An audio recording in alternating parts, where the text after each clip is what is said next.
I know that this has become a pretty familiar scene for all of us, but House Republicans have voted again to repeal the Affordable Care Act, also known as Obamacare, on Tuesday.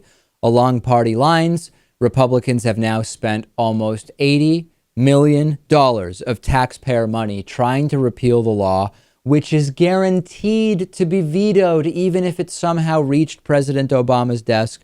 Over the last 4 years, Republicans have voted in the House nearly 60 times to repeal all or parts of Obamacare. According to The Hill, the February 3rd vote marks the fourth time that Republicans have voted to repeal all of the health care law. Tuesday's vote was slightly different because it included instructions for several committees to replace the health care law with new policies, Republicans seemingly realizing that they need to have some idea for how they would replace the Affordable Care Act. The bill is a perfect example of partisan politics. It passed 239 to 186.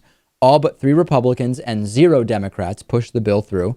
And based on a calculation done by CBS following the 33rd appeal, the Daily Kos notes that we are now estimating that about $72.5 million have been spent in taxpayer money trying to repeal the law. I ask, to those who are concerned with fiscal responsibility and not wasting money, given the fact that Obamacare is expected to cost significantly less than anticipated, is that $72 million well spent, particularly considering that Obama would veto this thing? How would they answer, Lewis? I don't know. I'm sure there would be a myriad of different answers.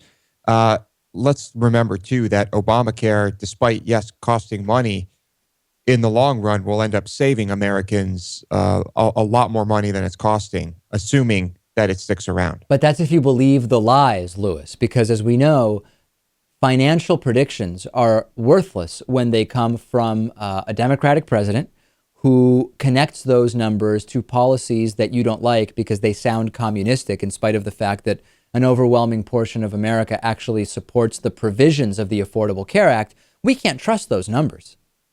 Are facts even a real thing, or can we just make up numbers as we please? You often hear you're entitled to your opinion, but not your own facts. Increasingly, particularly after the interview we did yesterday, I'm convinced that there is a contingent in this country that truly believes you are entitled to your own facts as well.